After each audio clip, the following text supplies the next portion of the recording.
프랑스의 브르세 병원에 샤르트르가 입원을 했습니다. 병명은 폐수종이었고, 그런데 이 샤르트르는 당대의 가장 뛰어난 철학자요, 많은 사람의 인기를 한 몸에 받고 있는 지성인이었습니다. 그의 글을 읽는 독자들은 그의 예지 넘치는 그 지혜에 감동하고는 했습니다. 그래서 당대의 샤르트르를 능가하는 지성인은 없을 정도로 뛰어난 활약을 했습니다. 근데 그가 병원에 입원해요. 죽음을 기다리고 있었습니다. 그는 두려워서 자기 아내에게조차 자기의 병명을 물어보지 못할 정도로 두려움에 떨어 소리를 지르고 미치광이처럼 발악을 하며 시간을 보내고 있었습니다. 1980년 4월 16일 그가 병원에서 세상을 떠났을 때 불란서의 많은 신문들은 그의 인생에 대해서 이렇게 전했습니다. 수많은 사람을 인도했고 수많은 사람에게 지혜를 줬던 샤르트르는 왜 그렇게 죽어야만 했는가? 자유를 그렇게 외치고 모든 문제 앞에 당당했던 그는 왜 마지막 죽음 앞에 그렇게 비참할 수밖에 없었을까? 그때 한 사람이 그 신문에 이렇게 기고했습니다.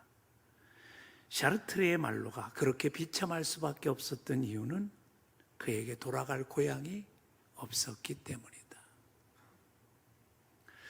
반면에 프랑스의 대표적인 사람이 사르트르라면 독일의 보네포라는 유명한 학자가 있었습니다. 그는 샤르트르보다 더 일찍 히틀러에 대항하다가 감옥에 갇혀 죽음을 당했습니다. 그가 마지막 죽는 날 간수가 찾아와 감방문을 열고 그를 불렀을 때 보네포는 미소를 지으면서 감방에 있는 동료들에게 이렇게 얘기했다고 합니다. 형제 여러분, 나에게 죽음이 다가왔네요. 그러나 이제 기억하십시오. 이것은 끝이 아니라 이것은 시작입니다. 우리 주님께서 나를 위해 예비하신 집으로 나는 갈 텐데 이제 우리 거기서 다시 만납시다. 그의 걸어가는 모습은 자신감에 차 있었고 기쁨과 평안이 있음을 보고 많은 교도소의 동료들이 은혜를 경험했다고 합니다. 샤르트르와 보네포는 당대 최고의 지성인이었는데 그들의 마지막은 왜 이런 차이가 있었을까요? 이유는 하나입니다. 한 사람은 하나님을 믿었고 한 사람은 하나님을 믿지 못했습니다. 한 사람은 금생의 일에만 관심이 있었고 그리고 한 사람은 내생에 관심을 갖고 있었기 때문입니다.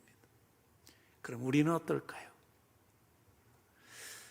뜻밖에도 한국 사람들이 세계 많은 사람들보다 내생에 대한 관심이 없다고 합니다. 기독교 문화를 바탕으로 하고 있는 서구에서는 보통 사람들에게 물어보면 통계로 80% 이상의 사람들이 내생에 관심이 있다고 대답을 한다고 하죠. 그리고 많게는 90%에 가깝습니다. 나라마다 차별이 있지만. 그런데 놀랍게도 한국에서 갤럽 조사에 의하면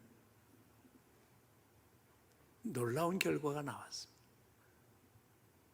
믿음을 가지고 있다는 기독교인을 대상으로 조사를 했는데 내세에 대해 관심이 있다고 대답한 사람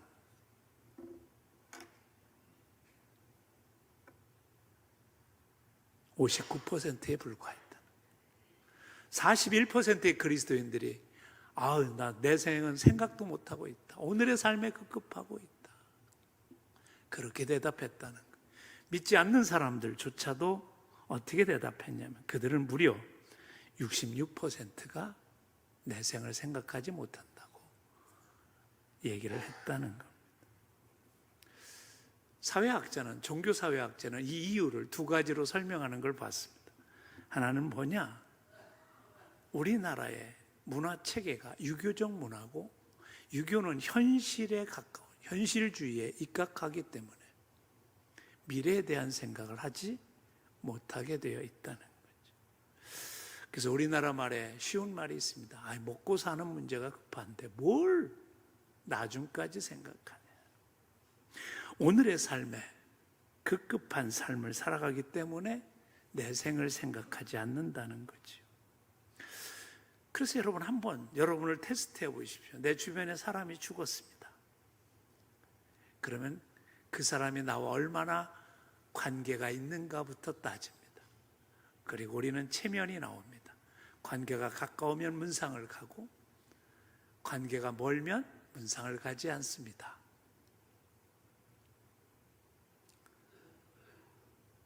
그 사람의 죽음에서 그분이 천국에 갔을까? 그분이 정말 영적인 구원을 받고 갔을까에 대한 관심이 별로 없습니다. 그 사람이 죽음이 내 호주머니에 어떤 이득이 있는가? 그래서 나와 유산의 관계가 있다면 깊이 관계가 있지만, 그렇지 않으면 그저 내 눈앞에 있고 내 옆에 있던 관계 하나가 소멸되는 것으로 끝나는 거죠.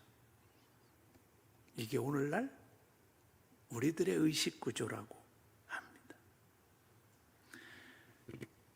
그래서 다른 사람이 죽든 말든 거기에 대한 깊은 관심이 없습니다.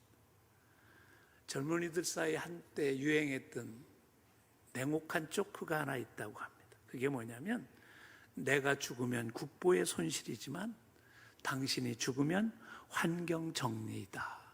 그런 표현이 있다는 거예요. 얼마나 물질주의 가치에 묻혀있는 우리의 생각의 현실, 그걸 보여주는 거죠. 그래서 가만히 보면 영혼에 대한 관심, 그 사람이 천국에 갔을까에 대한 관심보다는 그저 하나의 물질로서 소멸된 것으로 생각하는 의식이 우리 안에 있다는. 그래서 이 사회 조류에 따라 사회도, 그리고 심지어는 교회도 거기에 편승하는 경우가 많다는 거죠. 여러분, 교회 안에서도 대부분 설교가 금생에서의 위로와 금생에서의 축복과 금생에서의 형통을 얘기합니다. 그러면 그 설교는 인기 있는 설교가 됩니다. 그런데 천국과 지옥에 관한, 내생에 관한 설교는 별로 좋아하지 않습니다. 갤럽에서 기독교인을 대상으로 조사했는데, 당신은 내생에 대한 설교를 듣고 싶은가? 프로테지가 놀랍게도 1.5%에 불과했습니다. 다 현재 위로와 현재 축복과 현재 치유에 대한 설교들이 퍼센트를 수십 퍼센트씩 차지하고 있었다는 거죠. 근데 여러분, 이거 아십니까? 성경은 너무 심각하게 내생의 문제를 얘기하고 있습니다. 어떻게 보면 성경의 가장 중요한 주제가 우리의 영원한 삶, 여기에 있다는 사실을, 그리고 우리가 어떻게 사느냐의 삶에 따라, 우리가 어떻게 결단하느냐에 따라 우리의 미래, 우리의 내생이 결정된다는 사실을 성경은 너무도 중요하게 강조하고 있다는 사실이죠. 오늘 본문을 우리가 읽었는데 그 사건 전에 하나의 비유가 등장합니다. 불의한 청지기의 비유입니다. 그걸 다 설명할 수 없기 때문에 오늘은 16장 9절의 말씀만 제가 읽어보겠습니다. 내가 너희에게 말하노니 불의의 제물로 친구를 사귀라. 그리하면 그 제물이 없어질 때 그들이 너희를 영주할 처소로 영접하리라. 영원히 거주할 처소, 영원한 처소, 영원히 거할 처소, 거기가 있다는 거예요. 그것을 너희는 이 땅에서 지혜롭게 삶으로 말미암아 그 영원히 거할 그 처소를 너희가 가져야 된다. 올바로 가져야 된다. 이 얘기를 하는 거죠. 그러기 위해서 우리가 뭐냐면 영원히 거할 우리의 처소, 거기 어떤 곳인가를 우리가 분명히 알아야 되는 거죠. 오늘 본문을 읽다 보면 22절에 이런 구절이 나옵니다. 이에 그 거지가 죽어 그랬어요. 사람은 다 죽습니다. 우리도 죽을 거예요. 최근에 제 가까운 사람 둘이 세상을 떠났습니다. 하나는 내 동창이고 하나는 후배입니다. 한 친구는 그냥 은퇴를 하고 열심히 사는 친구라 부동산 중개소를 열어 은퇴 후의 삶을, 중개소의 삶을 열심히 살았습니다. 그날도 출근을 했습니다. 동기들한테 다 문자로 오늘 하루의 삶이 행복하기를 바라는 365일 카톡 지킴이었습니다.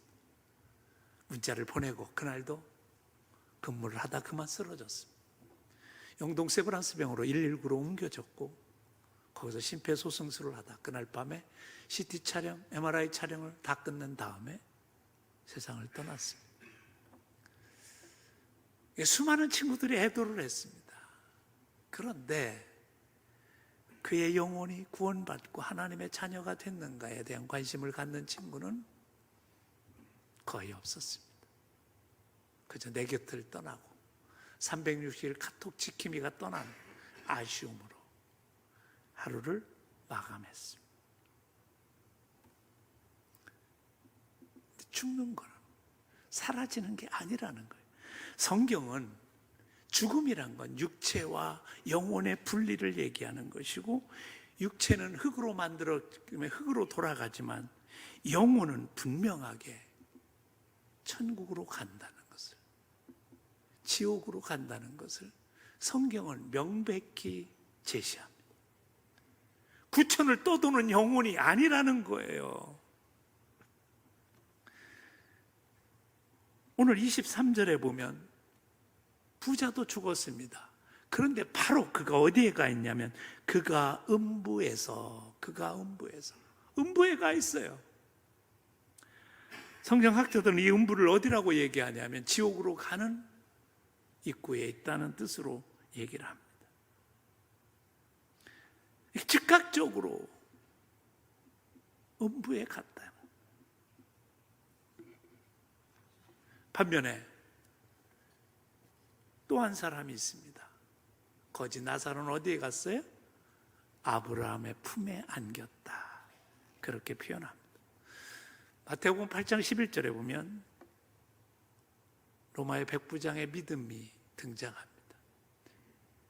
예수님에게 종의 병을 고쳐달라고 부탁하러 왔는데 예수님이 가서 고쳐주려고 하자 예수님, 저희 집에까지 갈 필요도 없습니다. 말씀만 하시면 내 종이 낫겠나이다. 너무 그 믿음에 감격하신 우리 주님이 칭찬하시면서 백부장에게 이렇게 말씀하셨어요. 동서로부터 많은 사람이 이르러 아브라함과 이삭과 야곱과 함께 천국에 앉으려니와. 천국에 있다는 거예요. 누가? 아브라함과 이삭과 야곱. 유대인의 대표적인 사람이 아브라함입니다. 그 아브라함의 품에 안겼다는 건 주님의 품에 안겨 있다는 거예요. 즉각적으로. 성경은 중간 얘기를 하지 않습니다. 캐톨릭에서는 천국과 지옥으로 가는 중간에 음부가 있고 림보가 있고 그곳에서 상당한 시간을 보낸다고 얘기를 합니다. 성경은 그렇게 얘기하지 않습니다. 즉각적으로. 우리가 죽으면 여러분 즉각적으로 우리는 어디요? 천국과 지옥에 가 있을 것입니다. 이걸 알아야 된다는 거예요. 대기가 아닙니다. 그래서 중요한 게 우리의 죽음의 길에 섰을 때 우리가 결단하는 게 중요하다는 거예요. 금생에서 우리가 어떤 삶을 사느냐가 그래서 중요하다는 거예요. 그러면 한 가지 또 의미를 듭니다. 그러면 우리의 의식은, 이 땅에서 느끼는 이 의식은 살아있을까 하는 거죠. 23절에 보면 이렇습니다. 그가 음부에서 고통 중에 눈을 들어 멀리 아브라함과 그의 품에 있는 나사로를 보고 그럽니다. 봤다는 건 뭐예요? 자각했다는, 깨달았다는, 뭔가 알았다는 거죠. 그가 음부에서 누굴 봤냐면 아브라함 품에 천국에 있는 나사로를 본 거예요. 근데 거기에 재미난 말이 하나 있습니다. 이게 재미났다고 표현할 수는 없지만 음부 중에서 고통 중에라는 표현이 있어요. 고통을 당하고 있다는 거예요. 아픔이 있다는 거지. 24절에 보면 이렇게 또 표현합니다. 불러 이르되 아버지 아브라함이여 나를 긍휼히 여기사 나사로를 보내어 그 손가락 끝에 물을 찍어 내 혀를 서늘하게 하소서. 내가 이 불꽃 가운데서 괴로워하나이다. 괴로움을 느끼는 거예요. 여러분 혹시 목말라 보셨습니까? 남자들은 군대 가면 100km 행군이란 걸 합니다. 100km 행군을 잘못하다 보면, 여름철에 하다 보면 목이 마르면 논두렁 물도 마시게 되는 그런 급박한 일이 있습니다. 정말 목마릅니다. 얼마나 목이 말랐든지 이 부자가 나사로를 보러 보니까, 나사로는 자기가 그래도 집 앞에 있을 때 지나가다가 물 한 것도 떠다 주고 아마 밥그릇, 네? 쌀도 좀 주고 밥도 주고 했던 경험이 있을 거야. 그러니까 나에게 좀 신세를 졌으니까 나사로를 좀 보내서 내게 물을 좀 한 방울이라도. 자기는 몇 그릇 줬겠지 평생. 근데 그 고통이 얼마나 컸으면 그런 얘기를 하겠는가. 여러분 가만히 생각해 보세요.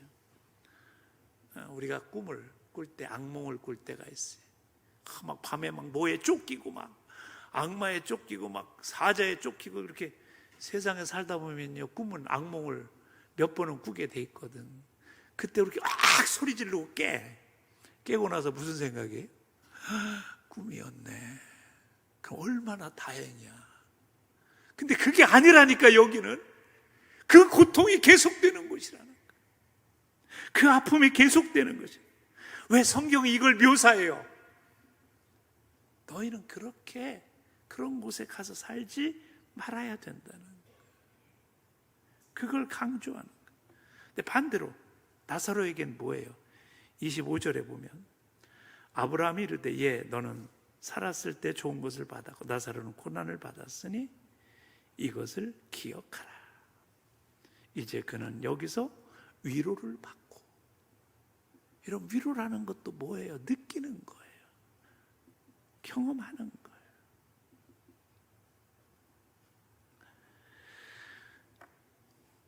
그리고 성경을 읽다 보면 마태복음 8장 11절에 귀절이 아브라함과 이삭과 야곱과 함께 천국에 앉으려니와 라고 표현되어 있어요. 그런데 이 표현을 다른 사본은 이렇게 기록합니다. 천국에 기대어 누우려니와, 천국에 앉으려니와를 누우려니와 그래요. 이게 무슨 거냐면 유대 사람들에게서 가장 위로가 되는 자세는 자기를 신뢰하는 부모, 자기를 돌보는 스승, 자기의 가장 믿음이 가는 사람에게 기대어 그 가슴에 품에 안겨 있는 것을 문자적으로 표현합니다. 그러니까 나사로가 아브라함의 품에 안겨 있다는 얘기는 자기의 모든 삶을 맡기고 아브라함의 품에서 위로를 받고 위로를 느끼고 있다는 거예요.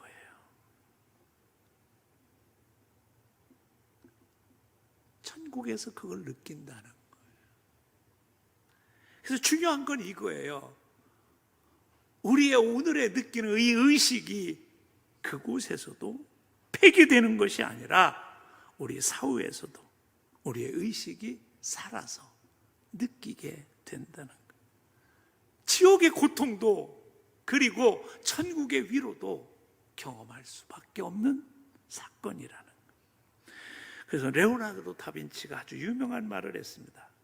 잘 보낸 하루가 평안한 잠을 가져다 준다면 잘 보낸 인생이 우리의 편안한 죽음을 가져온다. 그래서 중요한 게 뭐예요? 우리가 금생에서의 삶을 어떻게 살아가느냐, 이게 중요하다는 거죠. 세 번째로 천국과 지옥은 영원한 세계의 두 가지 구조입니다.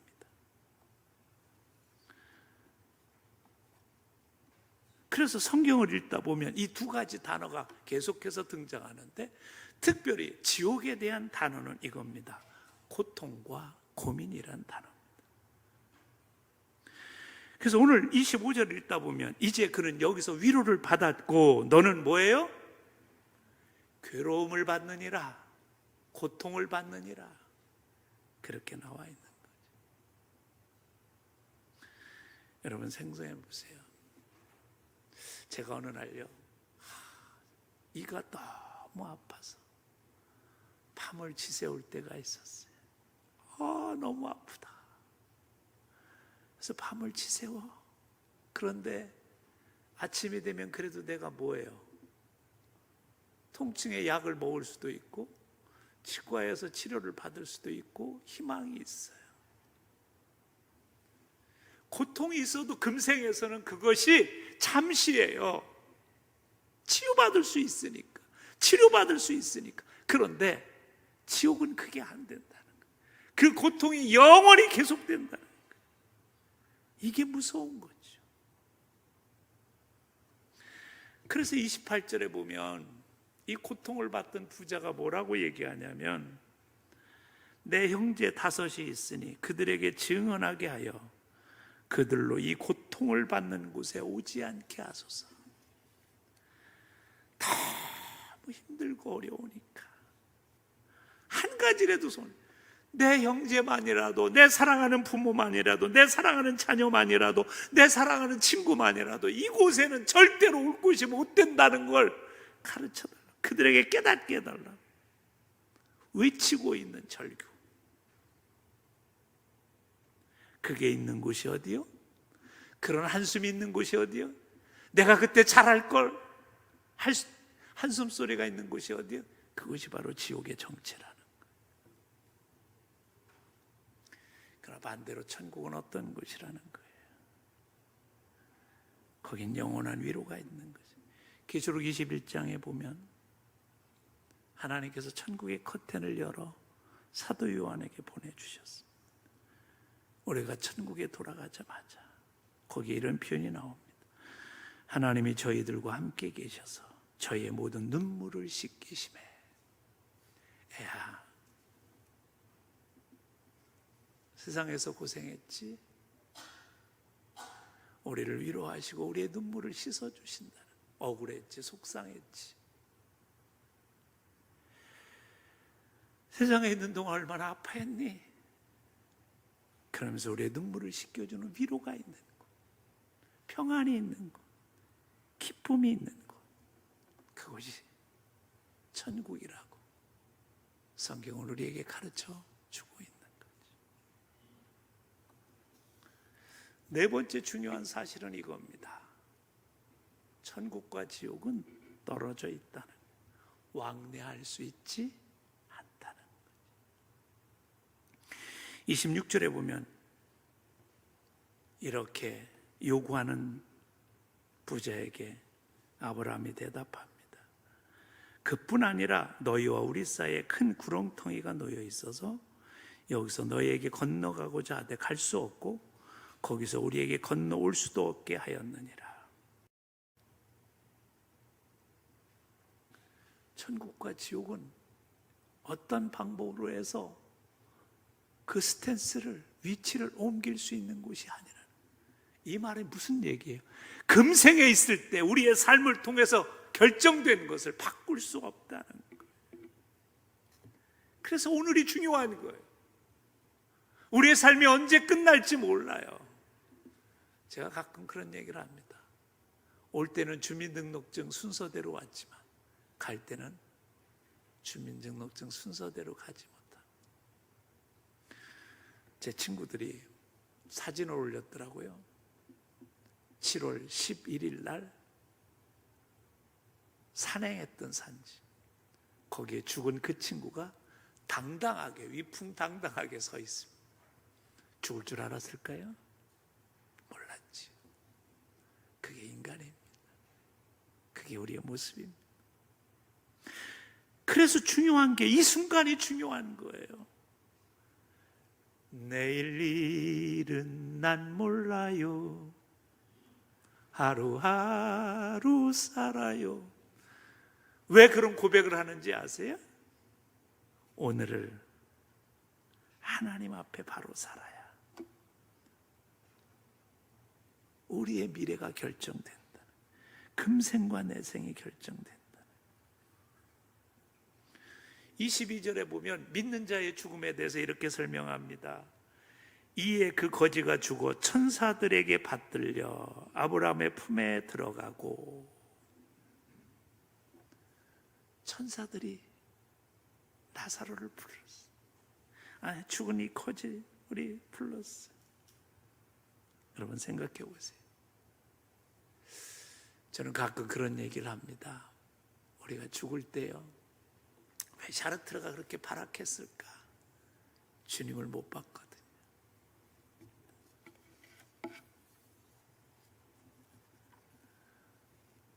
왜 많은 사람들이 믿음을 가지고 세상에 산다고 했지만 죽음 앞에 그렇게 두려워할까요? 주님을 보지 못하기 때문에. 스데반 집사가요, 돌에 맞아 죽을 때 그는 눈을 들어 보니 누가 보였어요? 보좌 우편에 계신 우리 주님이 그를 맞이하는 걸 볼 수 있어요. 보네포가 사형대로 끌려가면서 다음에 만납시다. 형제들이여, 죽음이 다가옵니다. 주님이 예비하신 곳으로 내가 갑니다. 뭘 봤어요? 주님이 예비하신 곳을 봤어요. 그러니 당당할 수 있었던 거죠. 우리 거지 나사로가 뭘 봤어요? 천사를 본 거예요.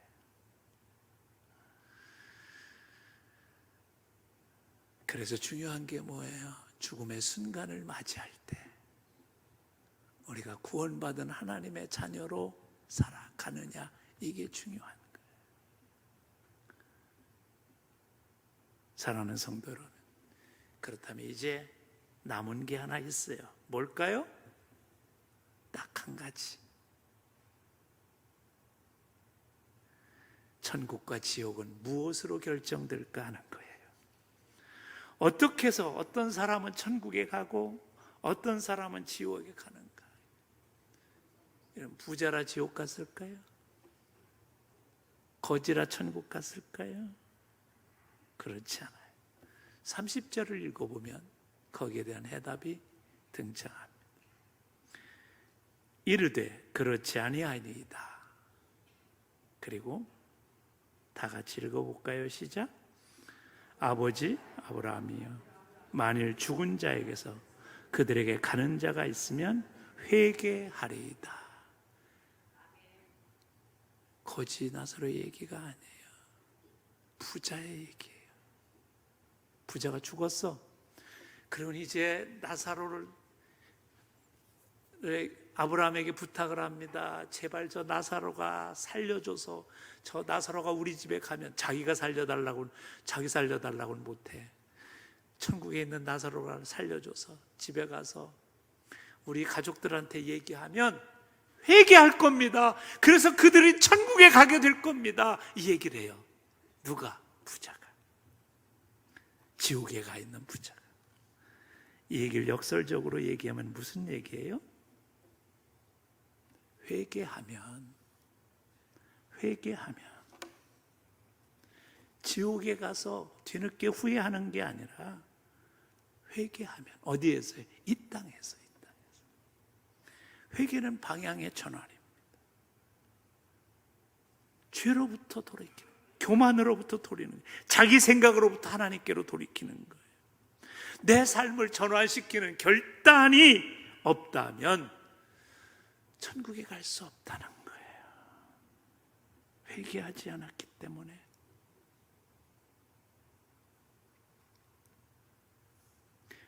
물론 저는 나사로가 힘들게 세상을 살았기 때문에 천국에 더 가까이 갈 수 있었다고 생각해요. 왜요? 힘드니까. 하나님 날 도와주세요. 여러분, 부자가, 교만한 자가 갖는 것이 뭐냐면 하나님의 도움을 별로 구하지 않습니다. 왜? 내 권세대로, 내 부대로, 내 지식으로 살아갈 수 있기 때문에 하나님 찾지 않습니다. 그래서 지옥에 가는 거예요. 더 지옥에 가기 쉬운 거지. 사랑하는 성도 여러분, 우리가 오늘 해야 될 일이 하나 있습니다. 그게 뭐냐? 돌이키는 것. 천국에 갈 준비를 하는 겁니다.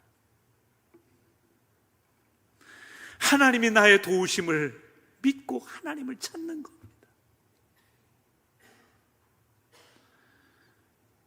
당신은 지금 어디로 가고 있습니까? 어디로 가게 될까요? 우리 시간 조용히 머리 숙여서 기도하겠습니다.